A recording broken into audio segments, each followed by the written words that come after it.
Zipper rolls out to the right, pitches off to Taylor, and Taylor's to the 20, down to the 15, down to the 10, 5, 4, 3, 2, 1. Touchdown, Billy Taylor! Touchdown, Billy Taylor! Billy Taylor scored a touchdown from 21 yards out. The crowd goes berserk. It was November 22nd, 1969. That they came to Barry, Michigan, all dressed in maize and blue. The words were said, the prayers were read, and everybody cried. But when they closed the coffin, there was someone else inside. Oh, they came to Barry, Michigan, but Michigan wasn't dead.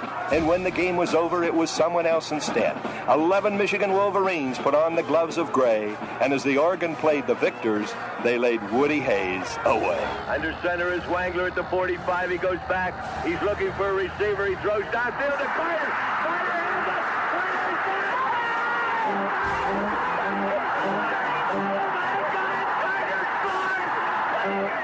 Who's got it better than us? Nobody!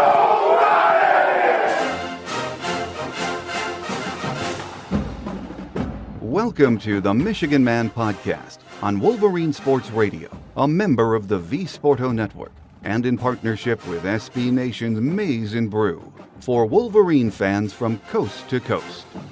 Go Blue, and welcome to another Michigan Man Extra. I'm your host, Mike Fitzpatrick. Before we get started, a reminder to rate or comment on the show wherever you get your podcast from. If you have any suggestions for us or would like to share some of your thoughts, just email me at themichiganmanpodcast@yahoo.com. That's themichiganmanpodcast@yahoo.com. I would love to hear from you. Earlier this week, we had our regular game day show with Austin Meek from the Athletic Detroit and the Visitors Edition with Wisconsin radio play-by-play voice Matt LePay. Now, during the week, I was working on the show and was able to get a lot of good information on the Badgers from BadgersBlitz.com. So I got in touch with the guys and said, let's get together and talk some more Wisconsin-Michigan football and put up an extra. And they said, let's do it.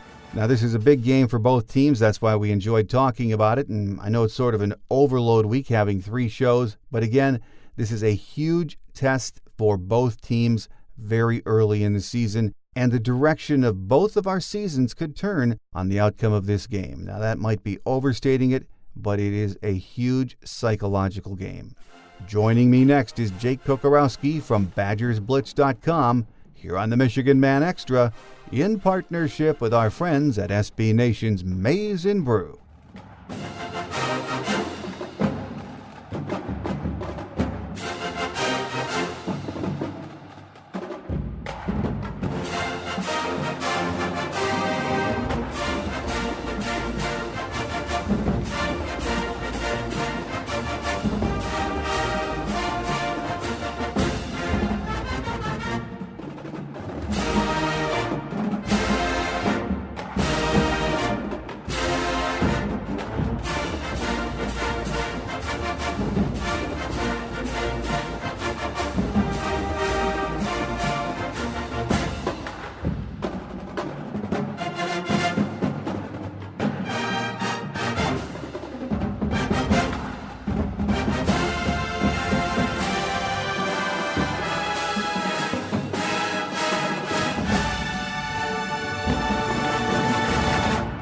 Here with us on our Visitors Edition, well, actually, it's our extra edition for September, I should say, because this is such a big game this week up in Madison. As most of you know, we had Badger Radio play-by-play voice Matt LePay on earlier this week, and I thought, hey, let's talk with some more folks up there in Madison and talk about their Badgers. Jake Kocorowski from BadgersBlitz.com, which is a great site. Great to have you with us, Jake. Hey, thanks for having me on, man. I'm looking forward to it. And meeting Matt was a blast. I've always loved talking to Matt. I'm sure he had some great stuff for you earlier. He is a good guy, and it was great to hear from him. I always enjoy each week in the show we have a visitor's perspective, whether it's their beat writer or their radio guy. And our fans actually love to hear what the opposition thinks of playing Michigan and, of course, about their own team. But this game is so big this week. I guess the thing that really still no one has answered for me is that it's an early kickoff. I know Fox is really emphasizing these 12 noon games now, 11 a.m. up there in Madison. I think fans like it. I have to tell you, I'm an older guy, so I do like the earlier kickoffs. You get home sooner. But are you surprised that it was not somehow pushed back to a later kick time? A little bit, and considering Wisconsin's home schedule, I mean, they just announced Northwestern Wisconsin for another 11 a.m. kickoff, but not for Fox, but for ABC, and that's the week after the Wisconsin-Michigan game. It really, I think Fox, obviously, I'm not obviously 100% sure. I'm not an insider with how that network works, but just guessing from what we've seen last year, with Fox is trying to get that foothold on early games and try to get rate. I'm taking it that they just want ratings, and what better way than to see a number 13 Wisconsin team host number 11 Michigan, and in the conference's biggest matchup of the week. And so I'm guessing that's why. So I think that's where they want to go. It's also, I would say, you always want the Camp Randall, if you're from a Wisconsin fan or whatnot, or you want to play underneath the lights of Camp Randall Stadium. You got a chance to cover a couple of games in, back in the 2016 season, it was Ohio State and then Nebraska, and the atmosphere is special. There's a energy there. You feel it. The fans, the students are preparing, maybe that's a euphemism, preparing for the game and whatnot, and underneath the lights of it, there is a different aura. And I think Ohio State definitely experienced that in 2010. But, to me, I mean, I know with, you mentioned you like the 11 a.m. or noon kickoffs for you guys. When it comes to beat writers, hey, I get to see my kids at night, so I'm kind of happy about that. Yeah. But, it is a special atmosphere when you have, even if it's a 2:30 kickoff or a 6 or 7 p.m. kickoff, I think there's a little more of an atmosphere. There's like I said, there's an aura to it. But I would guess it's just going back to it. I think it's just what Fox wants to do in terms of trying to get more ratings, and this will be a good top 15 showdown. Yeah, I think that's what it's about too. And I guess their ratings for the first couple of weeks with noon kickoffs have been very good. All I know is you watch the promos, they are really pumping it. But talking about that crowd up in Madison, I know I've had a couple of my listeners I've talked to this week, and they said, hey, maybe we caught a break with an early kickoff. It's not quite like the 2:30, 3:30 p.m. kickoffs or the night games. And, I always tell them, don't buy into that, because I go back to the 60s and the 70s when no one in the Big Ten played. Rarely did you play a 3:30 kickoff. There might have been one of those a week on national TV. So everyone kicked at 1 p.m. In the Big Ten and in the Midwest. And you know what? The crowds in Madison were crazy at 1 p.m. So it really doesn't matter. It's the crowd's going to be jacked up for this one anyway, aren't they? Yeah, there's always a joke about the student section and when they'll show up and whatnot there. It's kind of for the older fans, it's kind of an ongoing issue, or those that are adults compared to the students that may show up a little bit later. Sometimes you'll see that on TV where the Badgers are coming out and you see 2/3 of the stadium, or 2/3 of the student section, I should say, filled. They're still working on it, or even sometimes not filled, depending upon the opponent. So I think, so that's one little facet of the fan base there. But really, people are tailgating early. I'll get down to the stadium probably about 8:30, 9ish, and people are already tailgating. They'll be out there earlier. I used to live right after I graduated from UW. I used to live about a block or two away from Camp Randall Stadium, and we allowed some farmers to tailgate throughout the season, and they'd pay us some parking and give us some free steaks, which we love, being poor, just new to the workforce, young adults.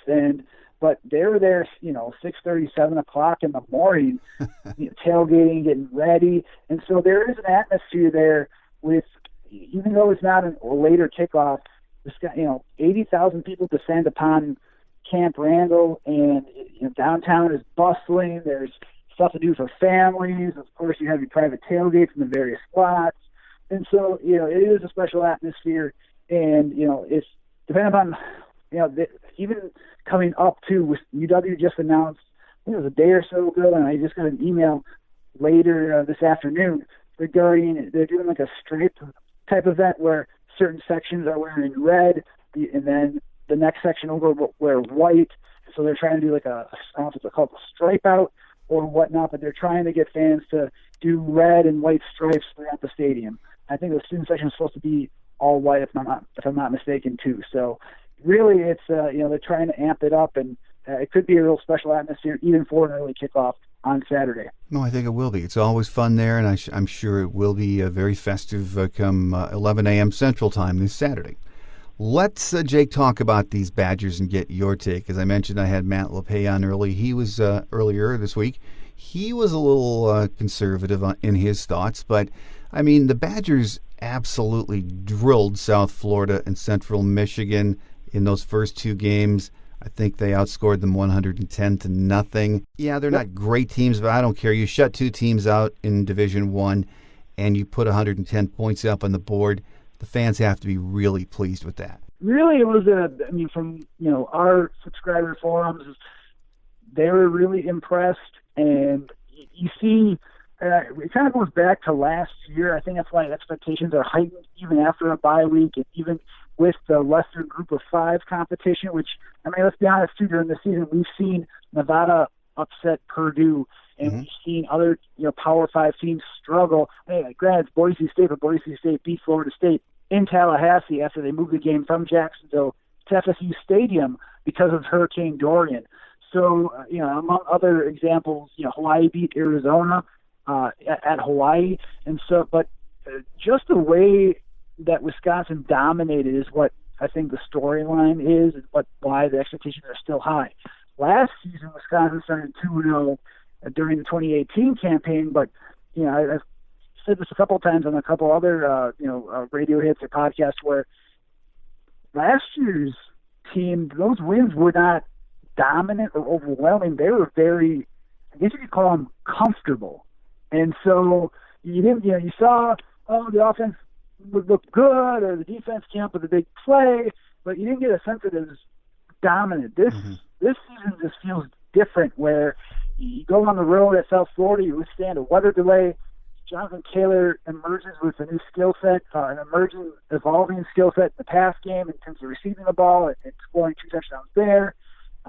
There's it's a 49-0 win, and then you come home the next week, and a passing game comes alive further with the Jack Cone.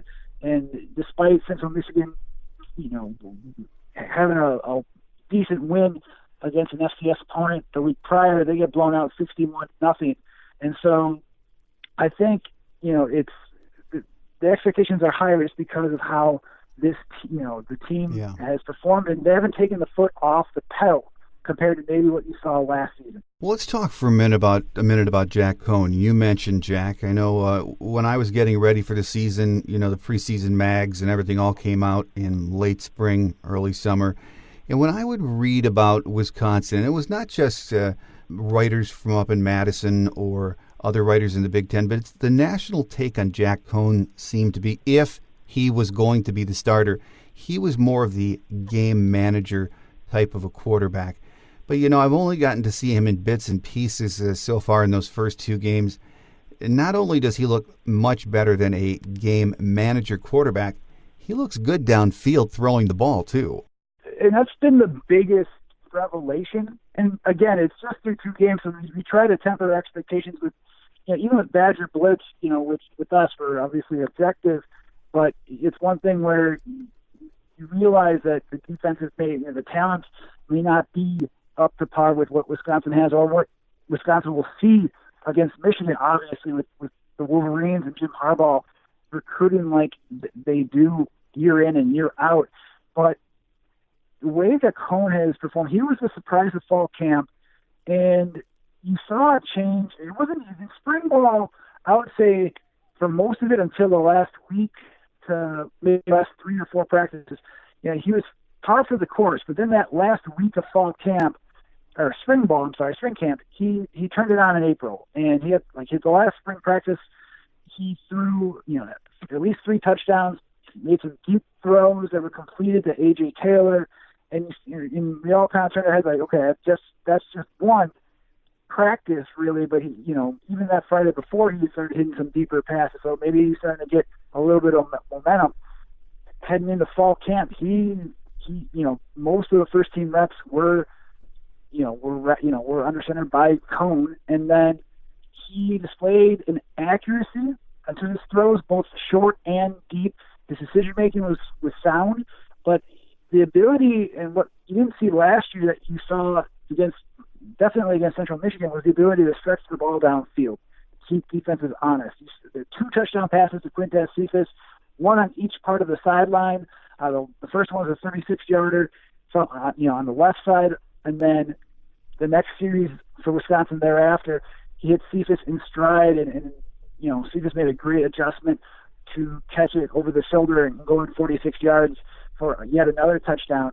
So you're seeing from Cone, there's a leadership component on and off the field with him that he's grown compared to last year, but you're seeing also the on-the-field development where there's still some things for him to clean up, but he just looks so much crisper than what he did as a sophomore, where he only he played 5 games, started 4, but you never knew if he was going to be the starter or not with what Alex Hornibrook was going through in having the symptoms related to the head injury that he suffered. So you're seeing a completely different Jack Cone. And a lot of people talked about Graham Mertz and whatnot being the 4-star signee, one of the most heralded prep recruit that was signed by Wisconsin to play quarterback. And Mertz looked good during the second week of fall camp practices that were open to the media, but talk about consistency, it was more like Mertz and Chase Wolf, a redshirt freshman, competing for the backup spot. That's how far ahead Cone was in fall camp, and that's translated over in the first 2 games of the season. And Cone is completing his passes at 72% clip right now. Check me on this, but one of the stats I read that sort of surprised me was that he has already completed more passes of 15 yards or more in 2 games than all of last season. Yeah, and that's a big part of it. I believe it was during the Central Michigan game. He had 9 of the 10 chunk plays through the air I think it was like 10 or 15 yards or more, and that is really impressive just to see what he did on that level. And you see him stretching the ball, and he's throwing, like I said, he's throwing with accuracy last year, and a lot of people, not to knock on Alex Hornibrook, but the ability to complete a deep out at times was a challenge where you're watching in the press box, and you see, you're like, is that going to get it there in time? Is it going to get to the sideline right? Is it going to get the receiver right? Or is it going to go inside too far? The cornerback's going to make a play to make a pick 6. Now, Cone just has that ability to extend the defense and keep them honest more, which should help the running game. They didn't really need the running game against Central Michigan because the Chippewas sold out essentially against it. Basically Cone they basically made Jack Cone make him beat him, and he did. And I think that's something that Michigan will, obviously now see on tape, and they'll have ways to work to neutralize him. But the way that he's been able just to stretch the field has been impressive early on, and I mean, this is a big litmus test now. Okay, you can do it against South Florida, you can do it against Central Michigan, but can Cone and the receiving targets, for that matter, Cephas, A.J. Taylor, Kendrick Pryor, Danny Davis, but also, likely an all-conference tight end, and Jake Ferguson, can they make, can they help out the run game, and can they also, create separation enough to make plays against Michigan? And this is going to be the big test to really show whether or not this offense truly is balanced, or if the first 2 games were just due to poor non-conference opponents. Well, Jake, what about his wheels? With the kind of defense Michigan plays, Don Brown just likes to bring it and come after quarterbacks. And when we have been hurt in recent years, despite quarterbacks who can just get out and make you pay for coming after them, is Jack fairly mobile? He's fairly mobile. He's more mobile than Alex Hornibrook, which Hornibrook was, I won't say a statue in the pocket. He could move around in the pocket. Yeah. But so I'm not going to, say that about Alex. But Cone can move a little bit. He scored a rushing touchdown against Miami in the 2018 Pinstripe Bowl on a rollout, on basically a naked bootleg. So he can do that for your offense. He has, if I'm not mistaken, here and there run the ball, and so he can keep you a little honest. He's not obviously a true dual threat quarterback. Wisconsin doesn't necessarily recruit those, I think Chase Wolf would be, who's the redshirt freshman I mentioned earlier. He's a cool backup with Graham Mertz. He's more of the dual threat type quarterback where I was impressed by his mobility and not just that, but his arm strength. And so you have if he can improve his decision making, the 2020 quarterback battle between Wolf, Mertz, and Cohn will be fascinating. And in my eyes, popcorn watching, worthy of bringing popcorn to practice and watch how those three quarterbacks could compete. And it's a tight room for that matter too. So it's very much a friendly competition for that matter as a side note. But I will say too that Cohn can make some plays with his feet. It's not his strong suit, but he can work a little in space to extend some plays. But he is a better pocket passer for sure. Well, I think any team in the country would like to have Jonathan Taylor in the backfield. I've never seen anyone stop him. He gets slowed down a bit, but this year, what really worries me about him is it looks to me, at least through the first two games, is he's being more incorporated into the passing game, isn't he? He is, and the way that I have the stats right here in front of me, he's caught already 5 passes for 65 yards, and 3 of them have gone for touchdowns. And one of those includes a long of 36, and against Central Michigan a couple of weeks ago, he had a 17-yarder where on 15 of those 17 yards, he did all the work, where he caught a 2-yard pass, and that's what makes Jonathan Taylor special, is that once the ball is in his hands, in open space, not many people can bring him down or force him out of bounds. So that's, it should be interesting to see just how Michigan tries to stop Taylor in the offensive line. I think despite gaining about 216.5 yards per game on the ground, Wisconsin's still replacing those 4 starters on the offensive line, the regular starters from the offensive line, but they do return back Tyler Giadish. And Cole Van Lanning got so many snaps at left tackle for John Dietzen last year that I call him a starter. So really it's more like they're replacing 3 regular starters on the line. So I think there's still some gelling on the line that could improve, and they'll have to against Michigan. And that way Wisconsin's not one-dimensional through the air. But the way that, whenever you have Jonathan Taylor in your backfield, defenses are going to hone in to stop him first and foremost, because that's how Wisconsin's bread and butter always is, where since Barry Alvarez came, who's now, obviously the former head coach of Wisconsin, now the athletic director here in Madison at UW, they instituted a run-first kind of physical offensive line, and ground and pound and wear you down. Ron Dane, from Ron Dane to Melvin Gordon and whatnot. And now you see Jonathan Taylor. And with that, though, like you mentioned, if they can stop him on the ground, well, now they have to work through the air, and can they contain him in the passing game? And I know Michigan has some fantastic players on defense that could stop him with their athleticism and playmaking ability too, but Jonathan Taylor's worked on this ever since even during the 2018 season in spring ball then, like 2 Aprils ago, where he was working with Paul Christ and Jim Leonard, the defensive coordinator, on routes. And, that last year didn't pan out that much. He had 8 receptions for 60 yards. And now you're seeing him, it's evolved even further, going back to bowl prep into spring ball this past year. And really in fall camp, we saw things where all that work led up to what you're seeing on the field now in game time. And he, in my opinion, he should have been a Heisman finalist, just how he's run the ball. But now adding that passing repertoire, not saying he is Saquon Barkley by any stretch, but now that he's added it like Barkley did when he was at Penn State, there, in my mind, if he continues racking up, 100-yard games through the air and get 4 to 5 receptions, 3 to 5 receptions a game with a possible touchdown, there's no reason why he shouldn't be in New York as a Heisman finalist coming December. No, absolutely. I know one of Michigan's beat writers, Austin Meek from the Athletic Detroit, I had him on this week, and this was the first week, I think he said it was the first week they started doing it, the Athletic, their top 10 in the Heisman race, and he told me that he had Jonathan Taylor as number 1 on his top 10. I don't think there's any argument he's the best running back in college football, so we'll see how many quarterbacks have great years, though. But, from a Badger perspective, again, I go back a long way watching Wisconsin running backs. Ron Dane's probably, I think, in my opinion, the best running back in recent history come out of the University of Wisconsin. But after it's all said and done with Jonathan Taylor, there is a very good chance he could be the greatest running back to ever play in Madison. Would you agree with that? I would. I think it's due to the dual threat. If you're talking about, I know we talk about quarterbacks with their dual threat nature, running the ball or throwing it. I think with Taylor's dual threat ability emerging, running the ball and being a punishment, I feel almost.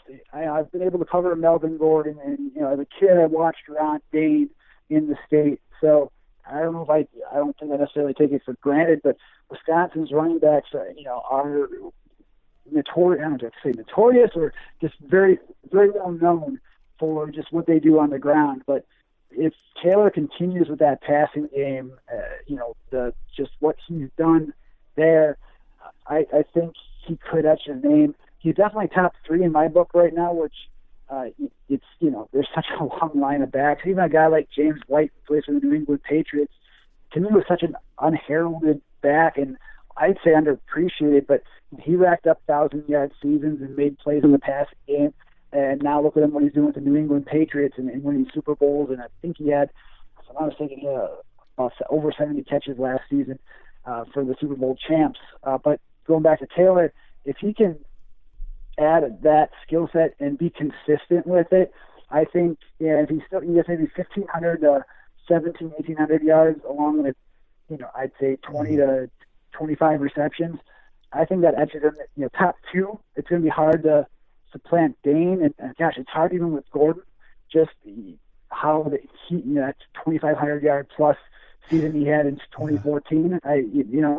But I think he does have an ability. He could etch his name as the best back in Wisconsin history if he continues what he's been doing so far this season. Well, on that offense, sticking with talking about the offense, Jake, I know in the preseason there was a lot written about 4 new offensive line starters, which to me doesn't mean a lot because most of the guys on that offensive line got to play last year, and it's an assembly line. There's always a lot of depth on that offensive line.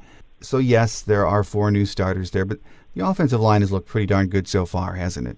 It has. I still think there's still a lot of room to grow. And it really, I mentioned the 216 yards on the ground per game, the first 2 contests. Wisconsin, Jack Holmes averaging 282 yards to the air. Wisconsin threw for 400 yards exactly against Central Michigan, and the line improved greatly from what you saw against South Florida, where the Bulls racked up 3 sacks and 11 tackles for loss, and I think they had 3 more quarterback hurries too. So there was improvement there. I don't know if it was Central Michigan. In my opinion, they sold out against the run. You didn't see as many gaping holes as open as what you saw in the season opener with Wisconsin and South Florida, where Jonathan Taylor had 2 30-yard runs for touchdowns. So I do think the line can continue to improve, but I'm very much in the same belief as you. It's a reload mode for Wisconsin's offensive line. Oh, yeah. You have Tyler Biadasz at center, who's an All-American candidate, and he's only a redshirt junior. He came back for his 4th year in Madison, but I think he's gone after this year personally. I know they're not looking ahead that far, but I think he's a first-round draft pick next year if he continues what he's doing, at least a day 1, day 2 pick. And then you have Cole Van Lanen at left tackle, who, in my opinion, could be an NFL-capable tackle next year, for next year's draft. And they've been working with the guard spots. Joe Rudolph, the former Wisconsin lineman, and but now the offensive coordinator and offensive line coach, mentioned a couple weeks back that he believes they have 3 starting caliber guards. So you're likely to see a rotation in with Caden Lyles, a former 4-star prep lineman. You have Jason Erdman and Josh Seltzner, both in-state products from Wisconsin that are also former walk-ons, and many people know about Wisconsin's walk-on legacy. So they've asserted themselves as starting capable, linemen on the interior. So you'll likely see some movement there until 2 assert themselves as the dominant starters. At right tackle, Logan Bruss, who is a redshirt sophomore, he's questionable this week, so that's going to be something to watch for Michigan fans. He missed the Central Michigan game, but he last season as a redshirt freshman, he started in place of the NFL-bound David Edwards for the last 3 games of the year. So he locked down right tackle there, and if he can go, that helps solidify the line with the 5 starters they're likely the most comfortable with. But you may see even I'm writing up actually right before I got on the phone with you. I started writing an article about David Morgan, who's a Michigan native for that matter, and he committed to Wisconsin. He's a redshirt senior, but he's extremely versatile. He's been used as a tight end, and because of the lack of depth at the tight end position with Jake Ferguson, and then seems like everybody else has been injured or they're true freshmen and aren't ready. So he's asserted himself in the tight end role, but also he went that right tackle in a platoon with redshirt sophomore Tyler Beach against Central Michigan. But he's a name to watch too. He's got game experience, and he knows the offensive line and what positions, assignments, responsibilities. So Wisconsin has about 8 to 9 game-ready linemen, and now we'll see what they can do against the Michigan front on Saturday. Here with us on our Visitors Edition, actually our Michigan Man Extra for the month of September as we get ready for the Big Ten opener in Madison with Wisconsin. No doubt the biggest game in the Big Ten Conference is Jake Kocorowski from BadgersBlitz.com. Jake, a lot of new faces on that defense, but no points on the scoreboard against them so far this year. And, in this day and age in college football, it doesn't really matter who you're playing. If you can put goose eggs up on the board, you're doing something right. Absolutely. And, there really are – there are 2 redshirt seniors that are, in my opinion, the leaders. You have inside linebacker Chris Orr, who's a 5th-year player, a lot of game experience, but also he's got the NFL pedigree. His father played in the NFL. One of his brothers played in the NFL. Football's in his blood and his DNA. You have Zach Bond, an outside linebacker, in-state player, prep recruit commit that has come on and 2 sacks in 2 games already, and he's helped work to alleviate some concerns about who's going to actually be rushing the passer and if they can get pressure on quarterbacks in 2019. But the rest of the defense too, it's a lot of I don't want to say no name, but just not those big names that pop out to you where, last year where it was an aberration, in my opinion, from previous years for Wisconsin's defense, but you still had Ryan Conley and TJ Edwards as, they're NFL-bound inside linebackers. Yeah. Andrew Van Ginkel had that playmaking ability that you saw in the Big Ten championship game in 2017 and in the, it was the Capital, or what was it? Yeah, it was the bowl game against Miami. So, where he made a key interception that turned the tide for the Badgers there. So you don't have those players anymore. And so, but, you've seen a lot of youth that had to play. And it wasn't, it was just, getting on the field and learning to get your feet wet there maybe last season. But now everything's turned up a notch. And the secondary, which was very youthful, and had to replace players like Dakota Dixon, a senior, but he was injured for part of last season. You saw guys having to step up in that fashion that now are contributing this year, like Eric Burrell at safety, who I think had a good fall camp and was actually in the 2 deep as a number 2 safety, but Scott Nelson's out for the rest of the year, so he's now starting safety for Wisconsin. But you're seeing these players all step up, and I think, in my opinion, really, it's doing their 111s. They preach, especially against run-pass option-based offenses. You have guys that really step up and they assume their roles and they do them well, and they know their 111, and they, especially against run-pass options, they preach to know their responsibilities.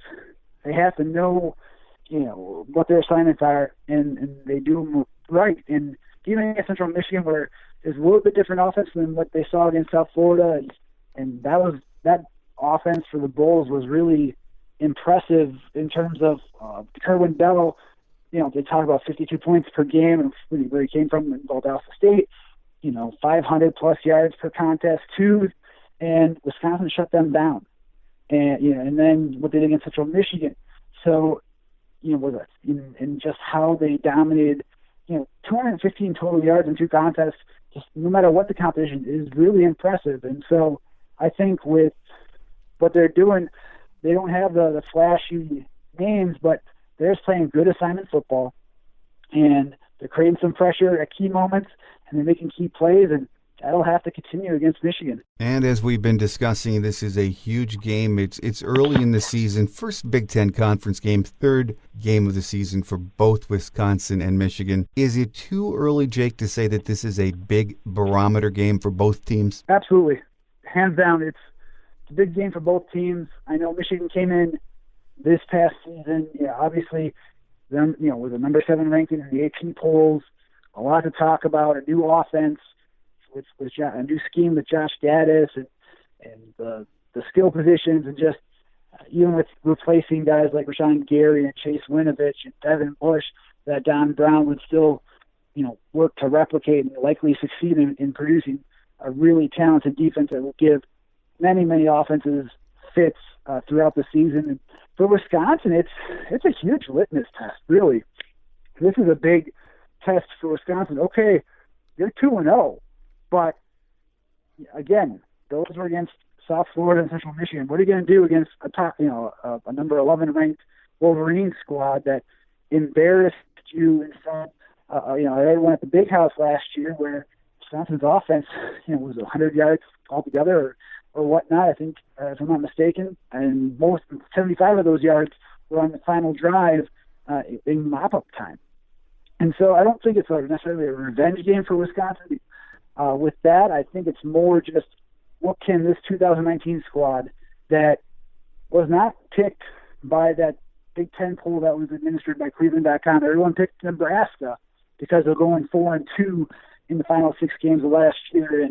And not just that, the cross-divisional schedule where it's more favorable for the Huskers and other programs compared to the Badgers, who have to play Michigan State, both at home, but then they have to go to Columbus in late October. Yeah. So that also plays a factor. So if Wisconsin can win 2 of the 3 cross-divisional games, which I think they can, a lot of things have to go right still. But if they can, that sets them up really well in the Big Ten West, where right now you have 5 or 6 programs really competing that could go to Indianapolis this year. Now, we all thought that at the beginning of this season. You've seen how Minnesota's been shaky and needed a last-second touchdown to defeat Georgia Southern this past weekend. I watched that the end of that game. Nebraska's still working through things and lost, to Colorado on the road. And Purdue lost to TCU and lost to Nevada. So, those that we thought could possibly be contenders haven't looked sharp so far, but we all know that can change in Big Ten play, and a lot can change throughout the season. So, but for Wisconsin, this is a way for them to really assert, the number 13 ranking or even higher, that, hey, this program is back, and, despite the disappointment of being ranked number 4 to begin the 2018 season and then dropping to have an 8-5 record, this could announce their re-arrival back into the upper echelon of college football. Absolutely. Huge game. One final question for you, Jake, before we let you get away. As I mentioned to you earlier, I had Wisconsin's fine radio play-by-play voice, Matt LePay, on earlier this week, and we were talking about Coach Christ. I don't know if you saw anything in Madison this week when Jim Harbaugh was talking about him. You can't say enough good things about Coach Christ. They're friends with the Harbaugh family. The Christ family go back a long way. He really, really respects Coach Christ. And, he's a guy who's been so good at Wisconsin, but doesn't seem to get much love outside of the Big Ten.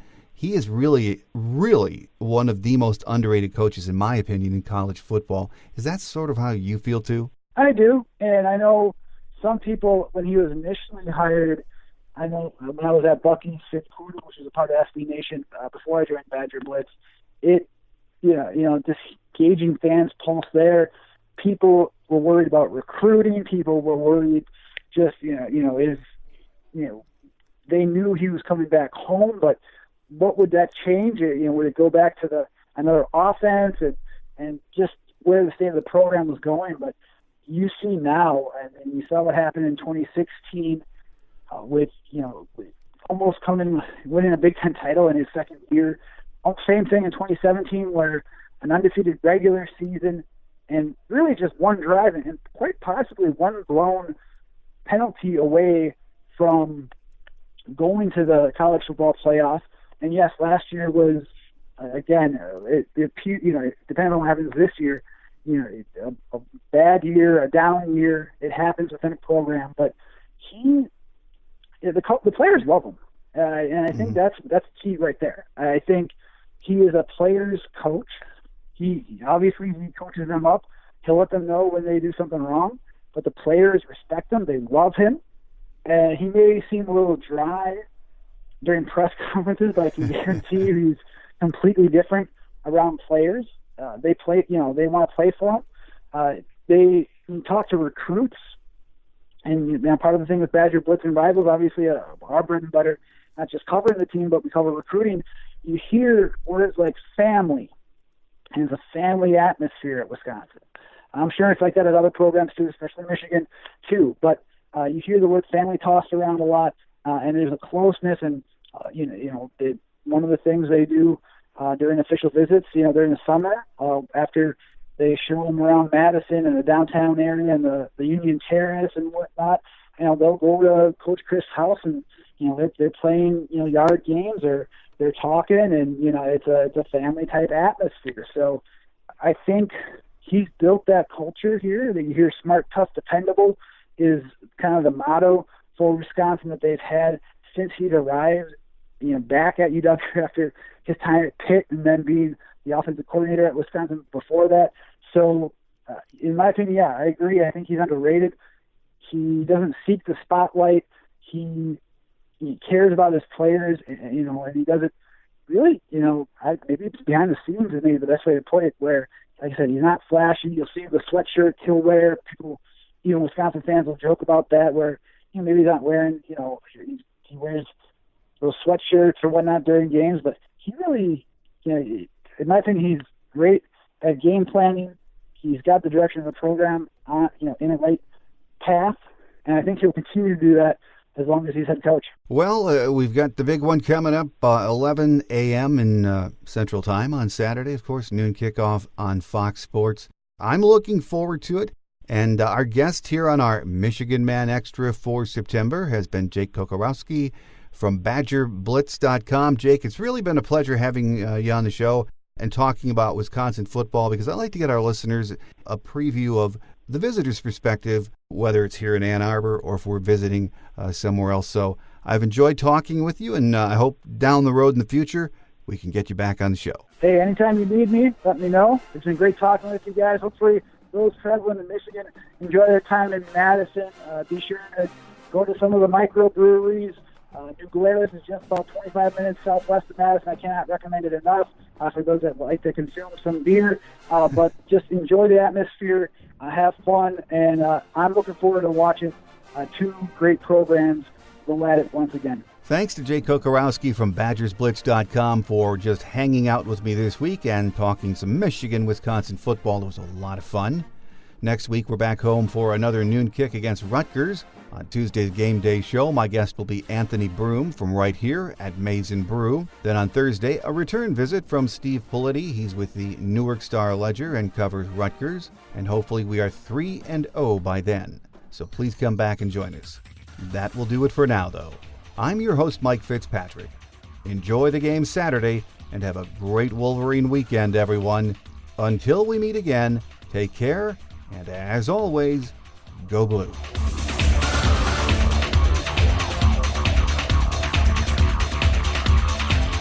Thanks for joining us today on The Michigan Man, here on Wolverine Sports Radio, a member of the V-Sporto Network, and in partnership with SB Nation's Maize & Brew. Our listener lines are open 24/7 for your calls at 313-263-4842. That's 313-263-4842.